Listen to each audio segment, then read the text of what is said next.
Welcome to the Human Capital Innovations Podcast, your go-to source for personal, professional, and organizational growth and development. We hope you tune in often for all things people management, organizational development and change, organizational leadership, and social impact related. Maximize your personal and organizational potential with Human Capital Innovations Podcast.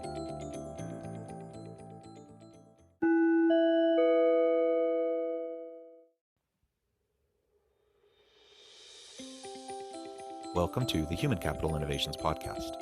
In this HCI podcast episode, I talk with Catherine Jansen Burkett about living wakefully and bridging differences to find true collaboration.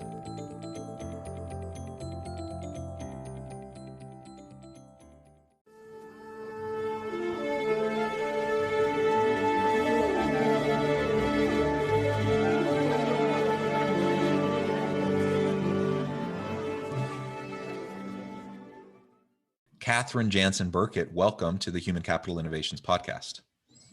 Thank you. I am super excited to have this conversation. It was fun talking with you in the pre-interview, just getting to know you a little bit.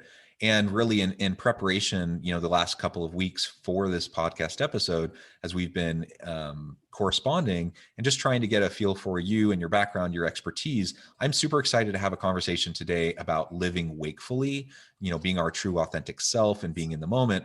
And then how does that connect with bridging differences to find true collaboration? We talk about collaboration all the time, and we want organizations and teams that can collaborate. But what does that really mean, and how does that connect back to being our true authentic self?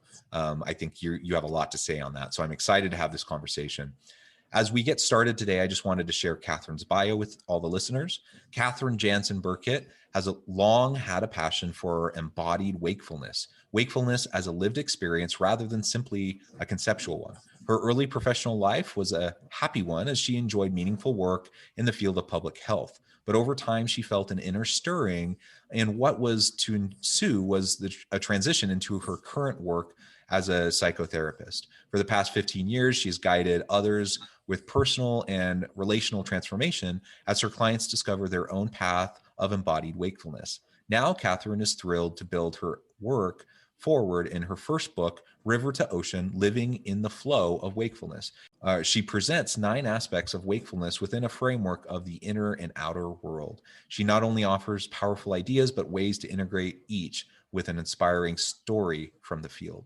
Again, Catherine, a pleasure to have you on the podcast today. Before we really launch into the conversation, anything else that you'd like to share with listeners by way of your background, personal context, anything like that?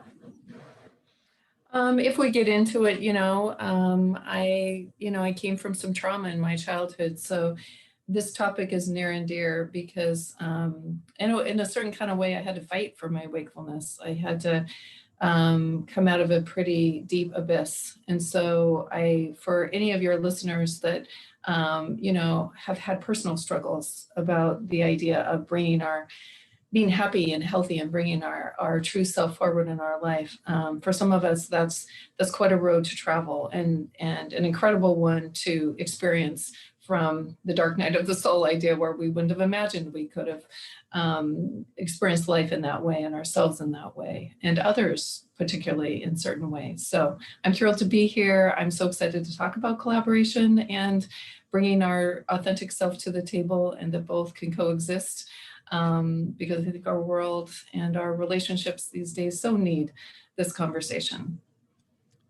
Yes, and it's almost become a dirty word, it seems like, in society, in at least Western and U.S. society these days, talking about compromise and collaboration, and so many consider that to be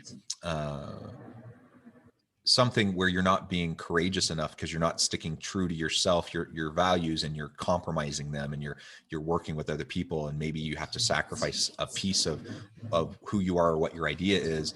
And I think that's a tension that I see, in thinking about mindfulness, wakefulness, and authenticity versus collaboration and compromise and working to develop relationships that are healthy, that can have good outcomes, right? So I think that's part of what we can explore together today. And if you're willing and comfortable, I would love to hear a little bit about you know,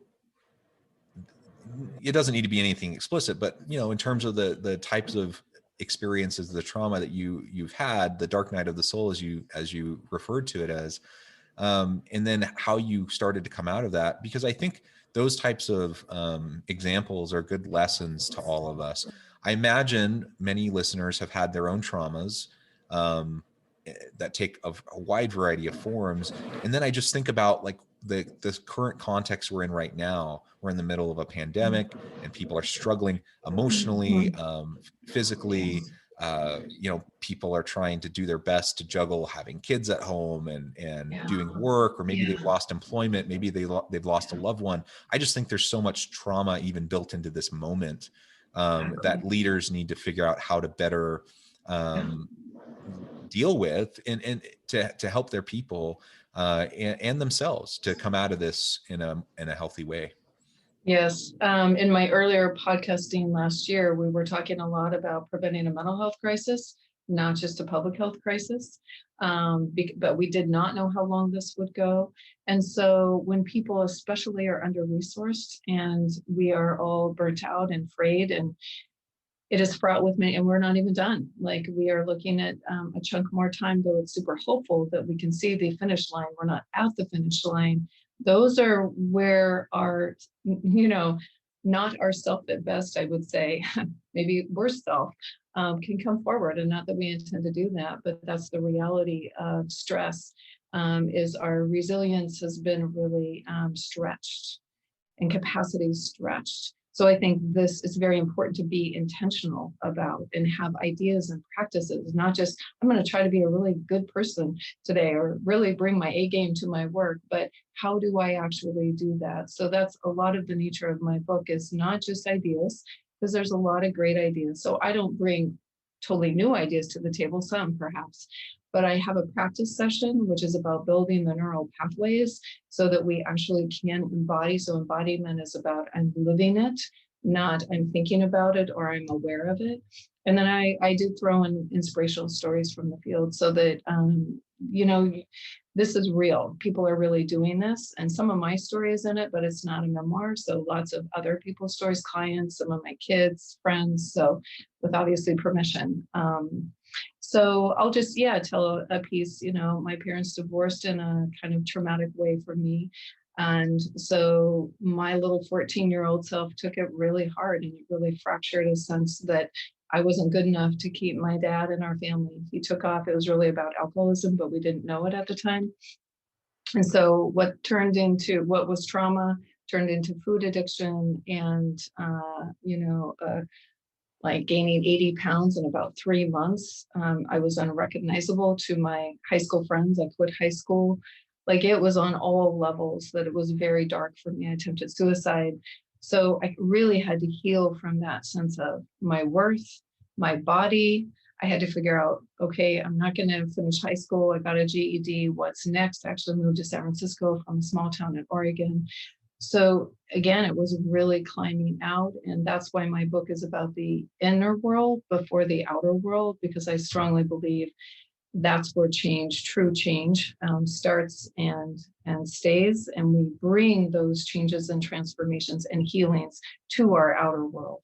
So I don't even think of my work as separate from any other part of my outer world life. My authentic self, I want to be expressed in all those places. So that's a trauma piece and kind of an idea about the book, and maybe part of the conversation we're having. But if you want me to, I can respond to that. How do we match authentic self with our ideas in this culture about collaboration, which does tend to seem like compromise? So I'm losing a part of myself, so they don't fit together very well. I guess the key word I would use is ego. So to me, our awakened self is different than an ego self, where I feel separate from others, and I always am kind of tracking, am I better or less than? It's competitive. Ego state kind of comes from a place of scarcity. So my book proposes that our awakened state is intrinsically worthy, interconnected, that I'm part of something bigger, but I don't get into a lot of spiritual language there, whatever that looks like for people. So, and it's relaxed. I don't have to perform in my life. I don't have to prove anything. So I'm in this state of kind of connection, relaxation. So that's and present in the moment. So that's kind of how I define an awakened self. So to me, when I think about collaborating, and I never use the word compromise because it does have this reputation of loss. Um, part of collaboration is I'm not coming in with my ego. Egos are about power. Egos are about position. And if we're actually going to collaborate, we do need to be willing to look at alternatives and options, and have a kind of a guiding principle that going together in a win-win possibility is better than if I get my way. So Jonathan, if at the end of the day, you just want to get your way, that's kind of, I would offer, and I don't obviously mean that about you personally, but that's kind of more of an ego approach to it. But if I believe that it will be better, even for me, if we find some path forward that, again, but works for both of us. So the bottom line is collaboration takes creativity. It takes time.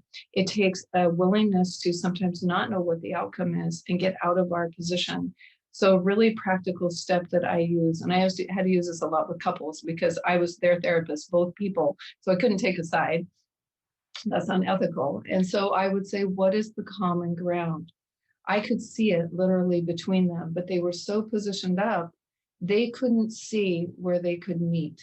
So I have a tool around collaboration, which is to start with a perspective, not a position. And then we move into, okay, you don't want a dog. I do want a dog. What's our common ground? You don't want a dog because you want to make sure you can still travel once we can travel again. Actually, I kind of resonate with that. I still want to be able to travel. I want a dog because I really, having a pet is really comforting. And once in a while, you actually miss having a dog, even though you kind of still would rather not have one. So we start to move toward where there is some commonality. And then the next piece, and it's so cool, is to see sometimes there are options that when we get out of our position, we never would have seen. Maybe we foster dogs and it's once in a while. Maybe we budget for just having a really good boarding situation where we travel as often as we want, and that dog is not an encumbrance to that. So it's about finding common ground. It's about exploring options, and it's about bringing our awakened self actually to the table that allows us to collaborate rather than be in an ego positioning kind of, place. So I know that was a lot. No, I think that's great, and it's smart to avoid getting caught in the trap of compromise, the terminology and the baggage associated with that word.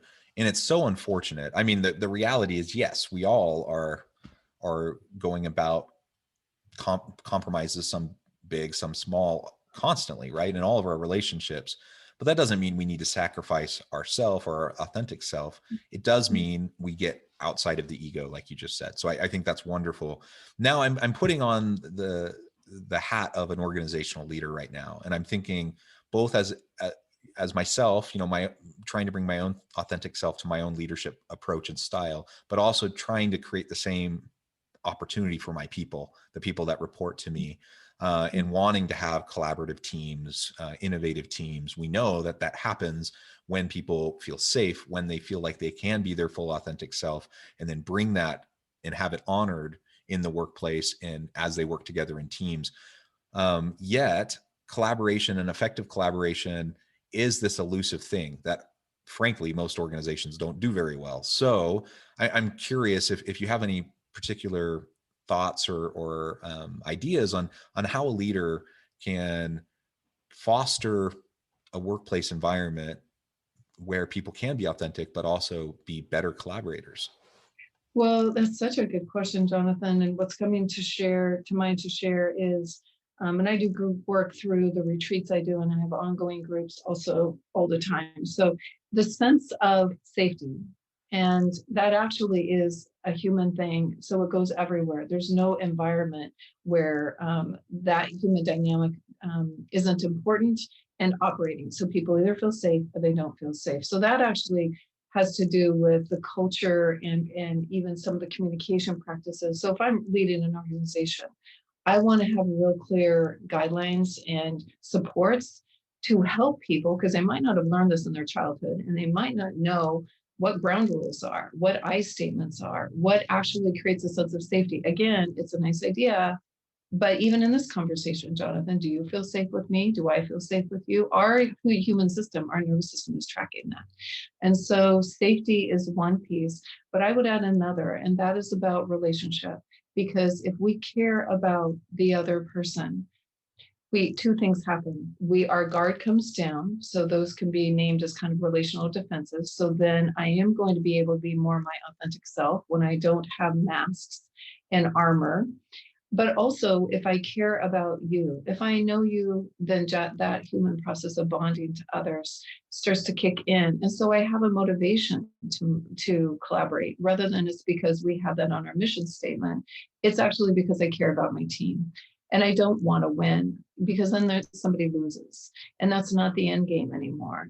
And so there's a safety and relationship, I think, are very, very real things that, and I think organizations are, many of them kind of getting some of those pieces compared to, long ago, where it was so task oriented and a lot less relationship oriented.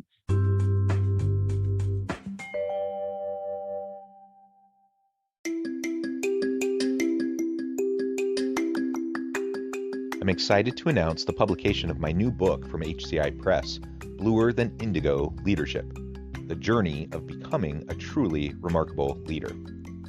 Early in my adult life, I learned about an Asian proverb that translates as bluer than indigo. If you think about the color indigo, it is a brilliant, deep, and vibrant blue, what some would call the bluest of blues.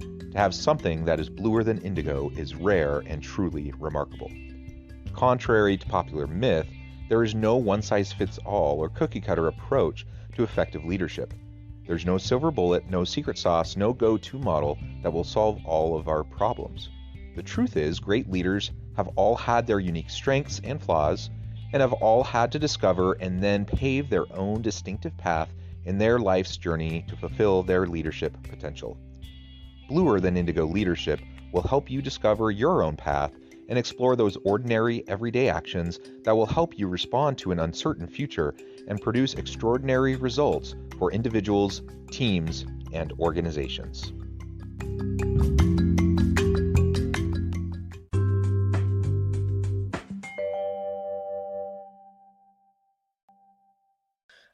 Yeah, absolutely. And to your point, organizations as a general rule, I think have come a long way and are better at this than they were decades ago, right? But there's still so much more to do. And there's so much research on this. So I think we're even past the point of saying like this is debatable or like we're still trying to figure out how to do this. Like we know how to do it. And I think most leaders who are worth their salt, anyone who actually has training and skill as a leader, they know, at least in principle, how to do it. Putting it, like taking the conceptual understanding and putting it and implementing it into practice, though, I think is a different thing. And the best well-meaning people still really struggle with how to do this on a regular basis. And I'm wondering if you have any thoughts on why that is, and how we can disrupt kind of like we put up our own barriers Exactly. that halt our ability to do it, even if we know what we need to be doing. That's right. And that's so wise to say, we can't transcend what we haven't, I would say, built in our brain. And I think at the end of the day, a lot of this is neurological. And so, yes, you can create the environment for me. But and going back to actually trauma, going back to a culture that is very ego-based and ego-driven, Western culture, it is very hard for me to actually embody this and do this and work through those defenses that actually we don't want to demonize defenses because they are there for a reason. And especially for those of us that had trauma, they were our protectors. The thing is, if you don't do some deeper work in your life, and you can go to a therapist, which is really best because then you have a person helping you see your blind spot. You can read books, you can do retreats, but if you don't make it personal, then you may not know where you're still caught in some of that trauma and some of the coping strategies from trauma, which are to build defenses and armor. And so as those actually begin to heal, then even though we have to kind of work with them over our lifetime, at least I know they're there, I know what they look like, I know how they operate. Then in my work environment, I have much more of a chance of, like you say, integrating those ideals as a leader or as a team member or as an employee. So not that everybody that one hires needs a psych eval, or you need to make sure they've done 10 counseling sessions. But I do think kind of an emotional intelligence piece is important, and moving into not just doing personality tests, which are common now, and like, okay, we have to match working styles, but actually even a deeper dive into where is this person maybe going to struggle with the very things we want to manifest in this organization. And this stuff takes time and investment. And sometimes that's the reality, even as a parent. Like if you don't want to be, old school with your kids, I didn't want to spank, I didn't want to yell at my kids, right? But it took more time to actually get in there and figure some stuff out. It takes more time for couples to be collaborative. Why don't we just have one person acquiescing? It saves time, there's a consequence to that. So I guess it's an investment in time might be part of the answer too, of why do people or organizations, even if they know better, have a hard time choosing into this. So there's kind of at the collective level and maybe also a piece at the individual level. Does that make sense? Yeah, it does. And it really resonates with me, what you were just describing. And certainly we have the defensive pieces that sometimes we're not even aware of that are dictating so much of what we do. But then we also have just the daily grind. Like I think of most leaders that find themselves in positions of authority, they carry a great burden. They have a weight on their shoulders, and I believe that most leaders are trying to do the best they know how, that they want to do right by their people. Not always, but I think most are trying. But they have a lot on their plate, and they're trying to put out fires, and they're trying to help the organization stay afloat and meet the needs of their people. And I think even the most well-intentioned people, when you find yourself in that kind of a daily grind, the natural inclination is to start cutting corners when it comes to relationship building and these team dynamics, because it does take consistent, sustainable effort over time. Like every day, you can't shortcut it. And if you do, it has consequences, as you just referred to, and ultimately, that culture of safety won't be there. That feeling of authentic caring won't be there. And even if you do care, even if you do want a safe environment, even if you do value your people, if as a leader I'm not doing those consistent things every day, then it's like I don't care about it. Because ultimately that's the experience of your people. Exactly. And that's certainly where morale could be compromised. Like, oh, we say this, but my lived experience in this organization actually in the felt way is different. But it is a consistent commitment to it. But one of the things I always like to promote is if we do good work, the work lessens over time. There's a maintenance piece, but it's not all like there's a creating it. And so I don't even like this stuff kind of framed as the word work, because that tends to have a negative context. What else? It's a lot of work not to do the work. Like you say, if you cut corners, there's a wake behind that, and we can't be disassociated from that and in denial of that. It's like if I ate 3 brownies today, I can do that, but I'm going to probably have a stomach ache, And so we just need to bring honesty to the table as leaders, as human beings. I think there's a big piece, like you say, the grind. When I hear that word, Jonathan, people need to take care of themselves. And I think our culture both can be so egocentric and ego-driven and individualistic in a way that's not helpful. And it's actually, I believe, somewhat toxic. But also that we've demonized, if we do self-care, we're narcissists or we're selfish. And, somehow there's a North Star in martyrdom. And so if I'm feeling a grind, if I am not able to bring a full cup to the table as a leader to manifest and to kind of I don't know, reflect myself, those very things, principles that I'm trying to impart, then I need to have a chat with myself, I think, about, in leadership, it is about deep self-care, because of what's required. So that then the things that I intend to do are the actual experience of my organization and its employees. Yeah, I agree. And I struggle with that myself. Mhm. I'm busy. I have a lot of stuff with work. I have a family. I have 6 children. Like anytime I need to do anything in relation to self-care, my first inclination is to feel selfish, that I'm taking that time.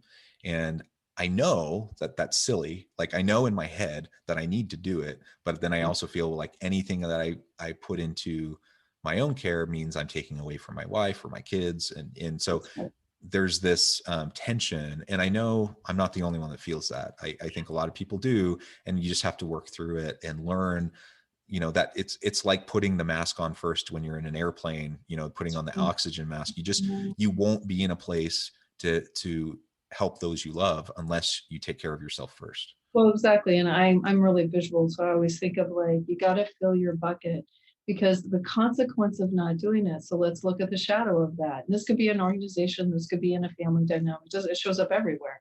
Is I resent, and I can't transcend that resentment if I abandon myself enough over time. That even though no one asked me to do that, I have 6 kids too, by the way. They never asked me to do that.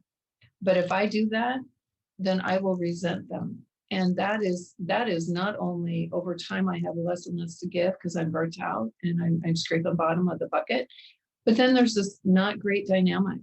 So what would generosity to self then translate to generosity to others? It tends to.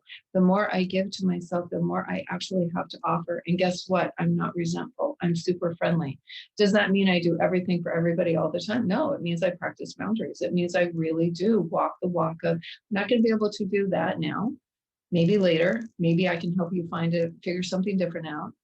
But as I practice self-care, again, I am nourished, I am nurtured. And so I tend to have more energy, more productivity, more creativity, all the things that we want to bring to parenting, to our work relationships, to our projects. So again, so you're speaking to why my second aspect of my book was freedom from the mind, because the mind, a thought, first of all, there's research that says most of our thoughts are untrue or have some level of inaccuracy, but we act as if every thought we think is truth serum. And so in that chapter, so the first aspect is about befriending self, befriending me. So it's having this idea of having a relationship to oneself that is not shameful, and it includes intrinsic worth and self-love, that kind of thing, and trauma work. But the very next thing we have to do is deal with the mind and this brain that's going to tell us, oh, I'm Jonathan. I really wanted to take a nap today, or I really wanted to see a friend this weekend, but the kids have all this soccer stuff, or all these different things are going on. That's selfish. You would need to have a practice, a way to address that and confront that. Is that true, that that's selfish? And so challenging our thoughts, because thoughts become stories and stories become choices of behavior, because I believe that. And then if I have a way to challenge that thought, it's like, oh, actually, that's not true. It becomes more selfish not to take care of myself, because you know what? I'll resent people. I won't be available as, easily. I won't have as much to offer 6 months from now. That's actually more selfish. So starting to play with thought is just a powerful thing, because that's a huge part of most of our existence. Yeah, and a lot of what I hear you saying in my mind translates back to short-term versus long-term orientation. Yeah. And if whether it's in my personal life or as a leader in an organization, I mean, to your point earlier, cutting corners in the short term saves you time and effort. In the long run, it causes way more problems and it creates way more work for you. And like 90% of the fires that you spend each day you spend the majority of your time putting out fires every day. 90% of those are of your own making because you were cutting corners before and you created all this extra work down the line. And so, and the same thing in your personal life, like short-term orientation almost always ends up leading to longer-term challenges and issues. But if you can shift and have a long-term orientation, whether it's in my personal life, whether it's with my people at work, trying to foster a safe environment and collaborations, and not short-circuiting things by cutting corners in the short run, in the long run, you have a more sustainable approach, and you have a way that will actually benefit everybody much better. But it takes the consistency, it takes that recognition, and we need to short circuit when our brain starts to push us towards those shortcuts or push us towards those short-term types of sacrifices that actually they're not helpful. Yeah. Exactly. And I think, the indigenous idea of any decision I make, how will that affect 7 generations down? That feels like so bizarre now to people of your generation. I might be older, my generation, like 7 generations. We're trying to make sure everything's okay 2 generations. Like that kind of way of being, the wisdom of that. Just like, living from more of a sense of the collective. My goodness, do we understand now we are on one planet? We are in a different kind of global reality on any front than used to be. So we cannot be isolated, and we need to have our thinking, like you say, long-term and in a bigger context. But that idea, that old-fashioned idea of delaying gratification, is like, if we can, I'm in a 30-year marriage. My parents divorced. I can't believe I'm in a 30-year marriage. I never would have, I didn't believe it could even, and happily, not perfectly, and not without, some pretty difficult kind of dark nights of the soul a few times along the way. What are we doing? And how do we bring a more conscious relationship forward? But if we can, to take that long view, we can relax, we can take a breath. It doesn't mean we're inactive.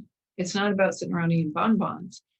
But for our nervous system, that is so different to go, we had some time.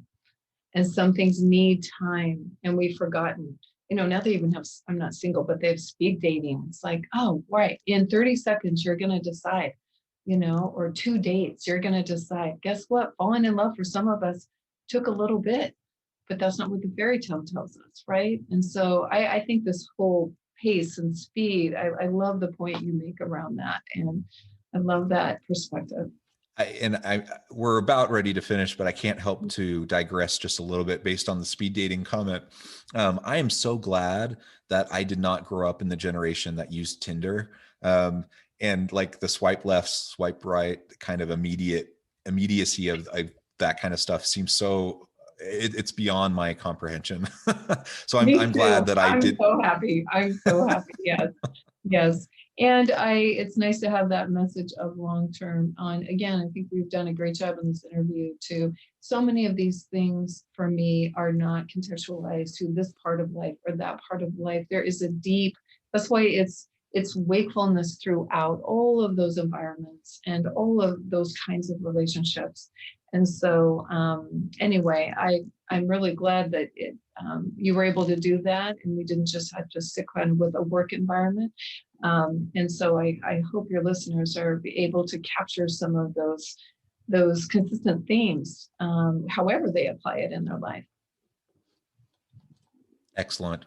Well, thank you so much. It's been a real pleasure talking with you today. Before we close, I do want to give you a chance to give the last word, to share with listeners how they can get connected with you and find out more about your book and what you're up to, and just anything you want to say as we wrap up. Oh, well, thank you. Yes, I love River to Ocean because it's the book I use actually, just kind of a guidebook. There's different parts of life I represent. I even have a chapter on embracing death and dying. I have one on relationship to nature, cherishing the body. So where if this kind of thing we're speaking of resonates for people, I'd encourage them to get the book. It's an Audible as well now. We did that last year. Great narrator, not me. So that is found at my website. I can be reached where I have a blog, and I can send a personalized book So it's harborglowholistic.com. And so that has my publishing company, my counseling and retreat work. And then just to get the book, if you want to go to Amazon or Barnes and Noble or some of the other outlets, it's also available there. So, yeah. Wonderful. Well, Catherine, Yeah. it has been a real pleasure. I encourage listeners to reach out, get connected, check out the book and find out more about what Catherine can do for you and to help you in your personal life, in your work life. And as always, I hope everyone can stay healthy and safe, that you can find meaning and purpose at work each and every day. And I hope you all have a great week.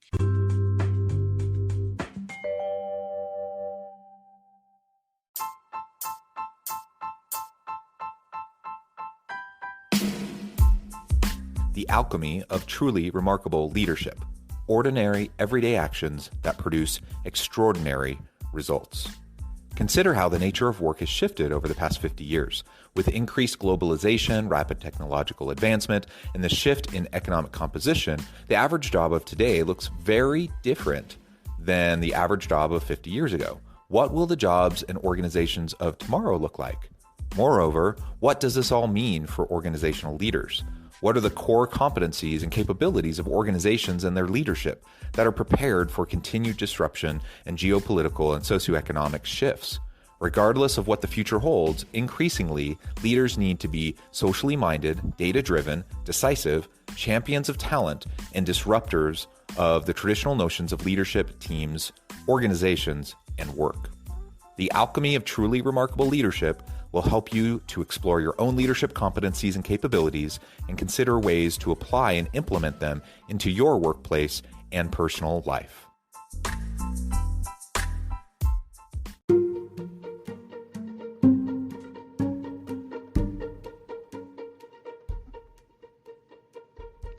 Check out Human Capital Innovations magazine, Human Capital Leadership. Human Capital Leadership is a free, interactive e-magazine with the mission to help individuals, leaders, and organizations find innovative approaches to maximize their human capital potential. We publish issues quarterly in August, November, February, and May. Take a look at the latest issue and let us know what you think.